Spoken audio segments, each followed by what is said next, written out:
Study IQ IAS, अब तैयारी हुई अफोर्डेबल। दोस्तों, उत्तर प्रदेश जो पहले गरीबी, खराब एडमिनिस्ट्रेशन और अपने खराब हेल्थ केयर के लिए जाना जाता था, जहां सिर्फ गुंडों का शासन चला करता था, और जो स्टेट 22 करोड़ की पॉपुलेशन के साथ सभी ह्यूमन इंडेक्स में सबसे नीचे आता था, देखा जाए तो प्रेजेंट टाइम में यही उत्तर प्रदेश विकास की नई उड़ान भरने के लिए तैयार है। आज यूपी में लगभग 33.50 लाख करोड़ के इन्वेस्टमेंट के साथ ही करोड़ों के मेगा प्रोजेक्ट रन कर रहे हैं और यूपी आने वाले कुछ ही सालों में अपने 1 ट्रिलियन इकोनॉमी के लक्ष्य को भी हासिल कर लेगा।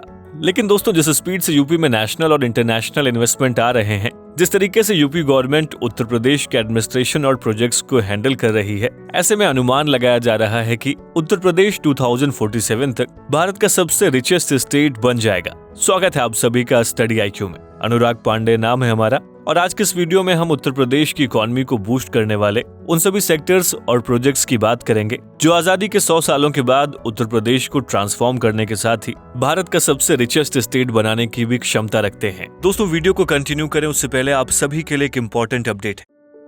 दरअसल IAS की तैयारी को और भी अफोर्डेबल एंड कॉम्प्रिहेंसिव बनाने के लिए स्टडी IQ आपके लिए लाया है P2I, that means prelims to interview programme 2024। दोस्तों, इसके जरिए आप प्रीलिम्स, मेंस एंड इंटरव्यू यानी UPSC एग्जाम के तीनों स्टेज की तैयारी एक साथ कर सकते हैं। UPSC सिलेबस को कंसीडर करते हुए इस बैच में आपको लाइव क्लासेस के through basic to advance cover कराया जाएगा। साथ ही mentorship, test series, crash course, notes और बुक्स, ये सब कुछ भी आपको इस बैच में मिल रहा है। CIS live prelims to interview 2024 batch को अगर आप ज्वाइन करना चाहते हैं और आप AN लाइव कूपन कोड का इस्तेमाल करते हैं तो इस बैच की टोटल फीस 45,000 की बजाय आप इसे 29,999 का अवेल कर सकते हैं। इस बैच से रिलेटेड अधिक जानकारी के लिए आप स्क्रीन पर दिए गए नंबर पर कॉल कर सकते हैं या फिर वीडियो के डिस्क्रिप्शन बॉक्स में दिए गए कोर्स से रिलेटेड PDF को भी डाउनलोड कर सकते हैं। दोस्तों, एक्सपोर्ट्स किसी भी राज्य की आय को बढ़ाने के साथ ही उसकी इकोनॉमी को भी मजबूत करते हैं। आज दुनिया भर में उन्हीं कंट्रीज की तूती बोलती है जो एक्सपोर्ट्स में अपनी मोनोपोली को बनाए हुए हैं। देखा जाए तो भारत में भी वही राज्य सक्सेसफुल हैं जिनकी आय का मुख्य हिस्सा एक्सपोर्ट से आता है। ऐसे में दोस्तों, यूपी गवर्नमेंट इस बात को बहुत अच्छे से जानती है। यूपी गवर्नमेंट ने इसके लिए काम भी शुरू कर दिया है और इसी का रिजल्ट है कि 2017 में यूपी का एक्सपोर्ट जहां 88,000 करोड़ था, वहीं 2022 तक आते आते ये 1.56 लाख करोड़ हो गया है। साथ ही आने वाले 3 सालों में इसको 3 लाख करोड़ तक पहुंचाने का भी लक्ष्य रखा गया है। दोस्तों, यूपी के MSME मिनिस्टर सिद्धार्थनाथ सिंह का कहना है कि यूपी गवर्नमेंट 15 जगहों से अपने 100 प्रोडक्ट्स को एक्सपोर्ट के लिए प्रायोरिटी पर रख रही है। साथ ही उन नए प्रोडक्ट्स को भी तैयार किया जा रहा है जिन्हें रेक्टिफाई कर एक्सपोर्ट्स के लायक बनाया जा सके। साथ ही 1 डिस्ट्रिक्ट 1 प्रोडक्ट यानी कि ODOP स्कीम पर भी जोरों से काम चल रहा है, जिसमें यूपी के एक जिले से एक प्रोडक्ट को चूज कर उसकी ब्रांडिंग किए जाने की योजना है।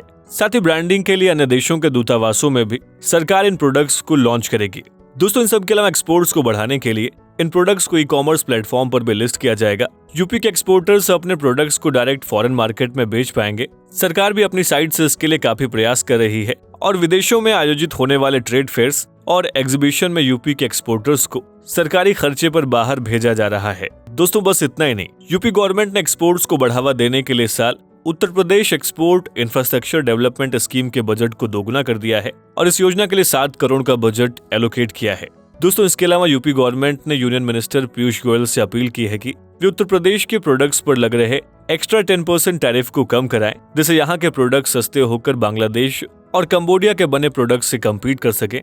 दोस्तों, आज उत्तर प्रदेश के पास कच्चा माल और ह्यूमन रिसोर्स दोनों हैं जो एक्सपोर्ट्स को ऊंचाइयों पर ले जाने के लिए काफी हैं और इसका परिणाम हम यूपी के बढ़ते एक्सपोर्ट्स में देख भी सकते हैं। और ये साफ तौर पर कहा जा सकता है कि यूपी को भारत के रिचेस्ट स्टेट बनाने के लक्ष्य में एक्सपोर्ट्स का योगदान बहुत ही महत्वपूर्ण होगा। दोस्तों, टूरिज्म किस तरीके से एक क्षेत्र की इकोनॉमी को बूस्ट कर सकता है, आप सभी को उसका अंदाजा जरूर होगा। आज दुनिया की कई कंट्रीज की इकोनॉमी सिर्फ टूरिज्म पर ही डिपेंडेंट है और देखा जाए तो उत्तर प्रदेश की ये खुशकिस्मती रही है कि उसके पास पहले से ही ताजमहल के रूप में एक बड़ा टूरिस्ट अट्रैक्शन मौजूद रहा है।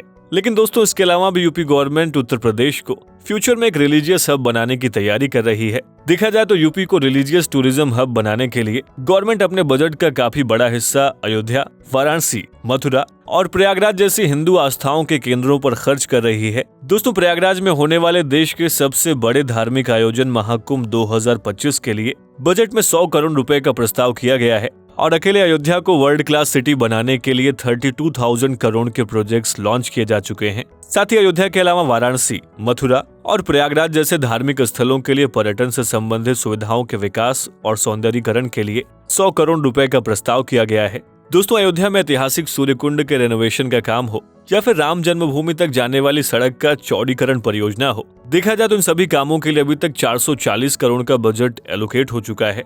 साथ ही श्रद्धालुओं की सुविधा के लिए इंटीग्रेटेड टेम्पल इंफॉर्मेशन सिस्टम विकसित किया गया है, जिसमें श्रद्धालु इन धार्मिक केंद्रों के इतिहास से लेकर यात्रा के लिए बुकिंग जैसी सुविधाओं को भी प्राप्त कर पाएंगे। और इसके लिए गवर्नमेंट ने 50 लाख रुपए प्रस्तावित किए हैं। दोस्तों, इसके अलावा यूपी गवर्नमेंट ने उत्तर प्रदेश विंध्य धाम तीर्थ विकास परिषद और उत्तर प्रदेश चित्रकूट धाम तीर्थ के विकास काम के लिए 7 करोड़ का बजट एलोकेट किया है। दोस्तों, बस इतना ही नहीं, वाराणसी में गंगा नदी के तट से काशी विश्वनाथ धाम तक पहुंच बनाने के लिए मार्ग का विस्तार किया गया है, जिसमें 77 करोड़ रुपए का आवंटन प्रस्तावित किया गया है। साथ ही दोस्तों, वाराणसी में काशी विश्वनाथ धाम मंदिर कॉरिडोर का निर्माण लगभग 700 करोड़ रुपए के बजट से किया गया है और पर्यटन को बढ़ावा देने के लिए गंगा नदी में क्रूज सेवा को शुरू किया गया है। साथ ही वाराणसी और अयोध्या के अलावा कृष्ण नगरी वृंदावन और मथुरा पर भी विशेष ध्यान दिया जा रहा है। देखा जाए तो अभी हाल ही में यूपी सरकार द्वारा मथुरा वृंदावन को तीर्थ नगरी घोषित किया गया है, जिसके चलते वहां कई पर्यटक सुविधाएं स्थापित की गई हैं, जिसमें वृंदावन में यमुना नदी के किनारे कालीदा घाट के पास देश का सबसे बड़ा फॉरेस्ट सिटी बनाया जा रहा है। और दोस्तों, आपको बताते चलें कि वृंदावन में हर साल आयोजित अलग अलग कार्यक्रमों में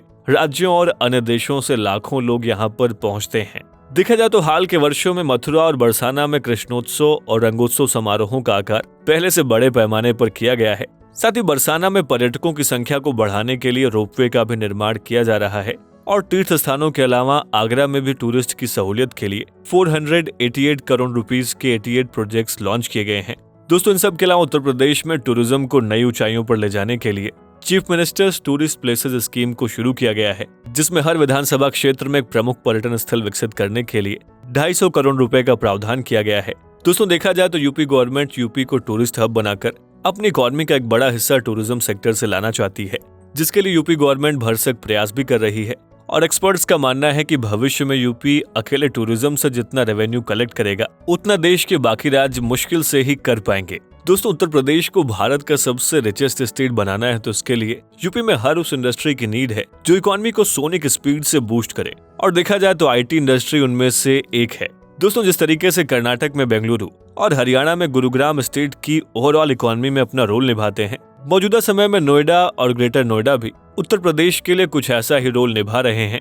लेकिन देखा जाए तो 22 करोड़ की जनसंख्या वाले स्टेट में सिर्फ एक आईटी हब से काम नहीं चलेगा। दोस्तों, इसके लिए कम से कम 4 से 5 सेंटर्स की नीड है और इस नीड को यूपी गवर्नमेंट बहुत अच्छे से समझती भी है। दोस्तों, इसीलिए गवर्नमेंट ने नोएडा से अलग लखनऊ, कानपुर, वाराणसी और प्रयागराज को नया आईटी और ITES सेक्टर के हब के रूप में विकसित करने की पूरी रणनीति तैयार की हुई है।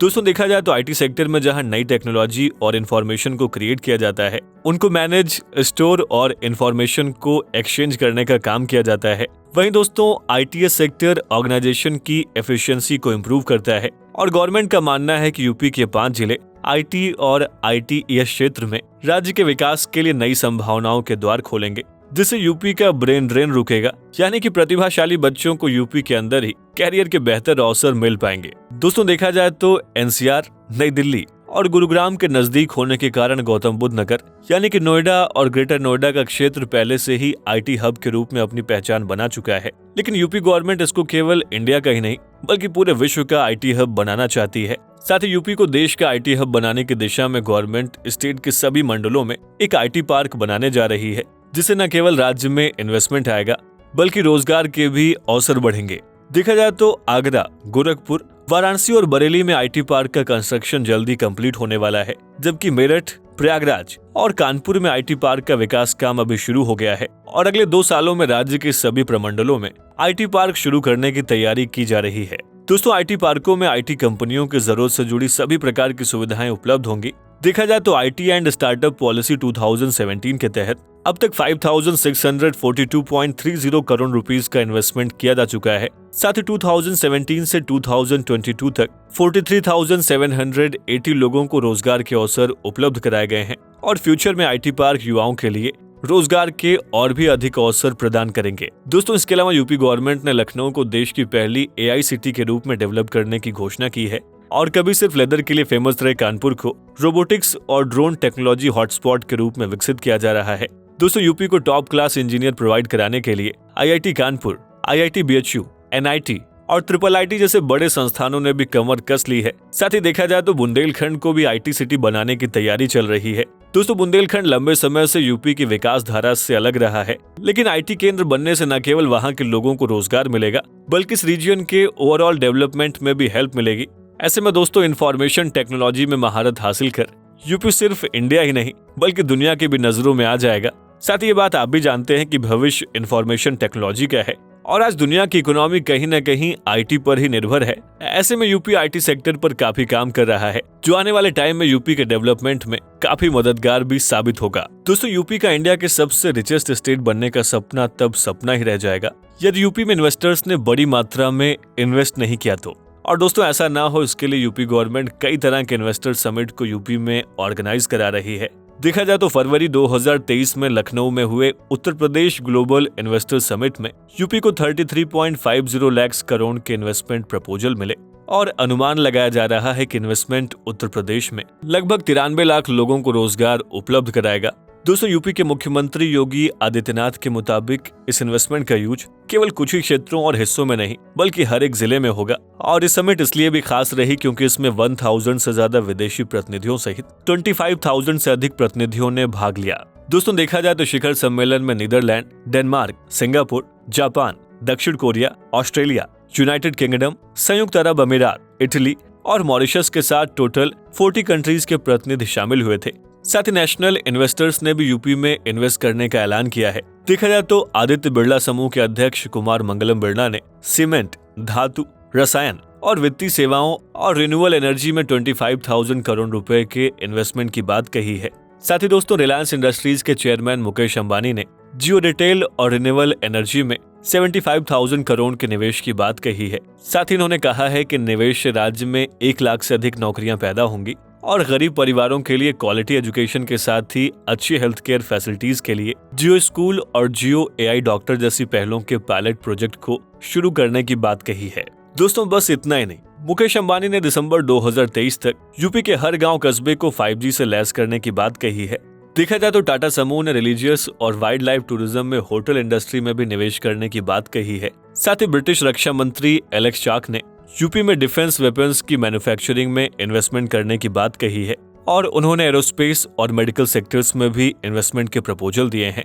ऐसे में दोस्तों देखा जाए तो डेफिनेटली ये सारे इन्वेस्टमेंट यूपी की इकोनॉमी को बूस्ट करने में अपना रोल प्ले करेंगे। दोस्तों बेहतर और स्मूथ ट्रांसपोर्टेशन इकोनॉमी की वेन्स के समान है। जिस तरीके वेन्स में किसी भी तरह का बैरियर पूरी बॉडी के फंक्शन को बाधित कर देता है, कुछ वैसा ही ट्रांसपोर्टेशन के साथ भी होता है। दोस्तों इकोनॉमी तब स्मूथली रन करती है जब कच्चे माल और तैयार माल की आवाजाही समय पर हो और दुनिया के सबसे बड़े इकोनॉमिक हब क्षेत्रों की यही सबसे मेन क्वालिटी होती है। दोस्तों इसीलिए उत्तर प्रदेश की इकोनॉमी को बेहतर और स्थायी बनाने के लिए सरकार एक मजबूत बुनियादी ढांचे के साथ साथ तेज परिवहन मार्ग को बनाने की तैयारी में जुटी हुई है। देखा जाए तो पिछले 6 सालों में उत्तर प्रदेश में केंद्र और राज्य सरकार दोनों की ओर से सड़कों और एक्सप्रेसवेज पर ध्यान दिया गया है। दोस्तों यूपी में अब देश का सबसे लंबा एक्सप्रेसवे नेटवर्क है। साथ ही यूपी के हर क्षेत्र को आपस में जोड़ने के लिए और उनको विकास की मुख्य धारा में लाने के लिए मौजूदा समय में 5 बड़े एक्सप्रेसवे प्रोजेक्ट्स रन कर रहे हैं, जिसमें पहला है गंगा एक्सप्रेसवे, दूसरा है लखनऊ कानपुर एक्सप्रेसवे, दोस्तों तीसरा है कानपुर आउटर रिंग रोड,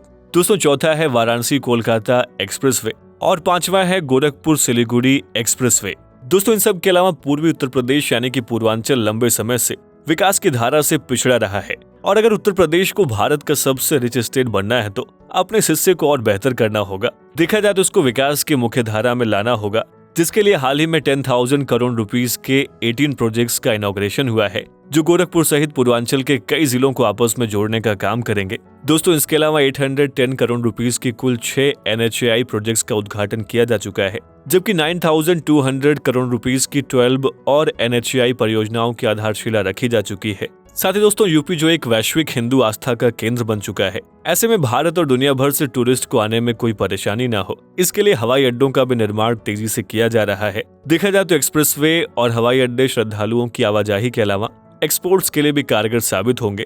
दोस्तों साल 2017 से पहले उत्तर प्रदेश में जहां केवल 2 हवाई अड्डे चालू थे, वहीं आज 9 हवाई अड्डे चालू हैं, जबकि अन्य 8 हवाई अड्डे लगभग तैयार हैं। साथ ही दोस्तों 4 और एयरपोर्ट्स पर काम जारी है, ऐसे में दोस्तों देखा जाए तो उत्तर प्रदेश देश का पहला राज्य होगा जहां 5 अंतर्राष्ट्रीय हवाई अड्डे और कुल 21 हवाई अड्डे होंगे। साथ ही देश के टोटल एक्सप्रेसवे का 37.7% यूपी में ही मौजूद है और परिवहन की इन्हीं बेहतर सुविधाओं के चलते यूपी का निर्यात भी बढ़ा है। दोस्तों इन सब के अलावा यूपी गवर्नमेंट नोएडा में फिल्म सिटी का निर्माण कर हिंदी फिल्म सिटी जो पहले सिर्फ मुंबई में ही मौजूद थी उसको यूपी में शिफ्ट करने का प्लान बना रही है। देखा जाए तो मुंबई की ग्रोथ में बॉलीवुड फिल्म इंडस्ट्री का बहुत बड़ा हाथ है और दोस्तों इंडस्ट्री अकेले 1 लाख से ज्यादा डायरेक्ट और इनडायरेक्ट वे में लोगों को रोजगार मुहैया कराती है। ऐसे में देखा जाए तो यूपी गवर्नमेंट की पहल न केवल यूपी में रोजगार की संभावनाओं को बढ़ाएगी बल्कि बड़ी मात्रा में वैश्विक टैलेंट को यूपी में लेकर आएगी। साथ ही साथ आज जहां मुंबई विश्व भर में अपने फिल्म उद्योग के लिए जाना जाता है, भविष्य में यूपी का नोएडा भी ऐसे ही जाना जाएगा। साथ ही ट्रांसपोर्टेशन, इन्वेस्टमेंट, एक्सपोर्ट्स और टूरिज्म के अलावा यूपी अपने क्षेत्र में लॉ एंड ऑर्डर को दुरुस्त कर इन्वेस्टर्स और व्यापारियों को सेफ फील कराने में भी कामयाब रहा है। देखा जाए तो यूपी पहले जहां रंगदारी, गुंडागर्दी और बदमाशों का अड्डा हुआ करता था, आज वहीं यूपी में पूरी तरीके से शांति है। आज यूपी में लोग अपने बिजनेस को अच्छे तरीके से रन कर पा रहे हैं। साथ ही ये सच है कि यूपी में जिस तरीके से इन्वेस्टमेंट आ रहे हैं, यूपी कुछ ही सालों में $1 ट्रिलियन की इकोनॉमी बन जाएगा। साथ ही 2047 तक यूपी भारत का सबसे रिचेस्ट स्टेट भी होगा। साथ ही एक्सपोर्ट्स में चीन को भी पीछे छोड़ देगा। हालांकि दोस्तों इसके पीछे एक छोटी सी शर्त है और वो शर्त ये है कि यूपी की लगभग इस 22 करोड़ की जनसंख्या को नियमित करना होगा। देखा जाए तो गवर्नमेंट को इस बड़ी संख्या को विकास की मुख्य धारा में लाने के लिए अभी और भी कई प्रयास करने होंगे। साथ ही दोस्तों 22 करोड़ की जनसंख्या में एक बड़ा वर्ग नौजवानों का है। हालांकि यूपी सरकार आने वाले सालों में बड़ी मात्रा में रोजगार उपलब्ध कराने में सक्षम है, लेकिन दोस्तों फिर भी इतनी बड़ी मात्रा में नौजवानों को नियमित करने के लिए गवर्नमेंट को स्किल सेक्टर और रोजगार के नए क्षेत्रों के सृजन पर बल देना होगा ताकि ये नौजवान खुद सफल होकर अपनी सफलता से यूपी के साथ देश की सफलता में योगदान दे। दोस्तों आखिर में हम बस यही कहेंगे कि उत्तर प्रदेश जो एक लंबे टाइम से जाति व्यवस्था, सांप्रदायिकता यानी कि कम्युनलिज्म और गुंडागर्दी की मार झेल रहा था, वो आज काफी बेहतर स्थिति में खड़ा है और अपने साथ साथ भारत को भी सफलता की ऊंचाइयों पर ले जाने के लिए तैयार है। देखा जाए तो आने वाले समय में भारत के 5 ट्रिलियन इकोनॉमी के विजन में सबसे बड़ा हाथ यूपी का ही होने वाला है। और दोस्तों जिस गति से IT, इंफ्रास्ट्रक्चर, टूरिज्म और बाकी के सेक्टर्स में वर्क हो रहा है, ऐसे में कहने में कोई अतिशयोक्ति नहीं होगी कि यूपी जो आजादी के समय भारत के सबसे गरीब स्टेट में से एक था, वो यूपी आजादी के 100 सालों के बाद भारत के सबसे अमीर स्टेट में से एक होगा। दोस्तों बारी है आज के सवाल की, आपको ये बताना है कि क्या यूपी अपने इस लक्ष्य को हासिल कर पाएगा या नहीं। आप अपने जवाब हमें इस वीडियो के कमेंट बॉक्स में कारण सहित लिख सकते हैं। स्टडी IQ IAS अब तैयारी हुई अफोर्डेबल।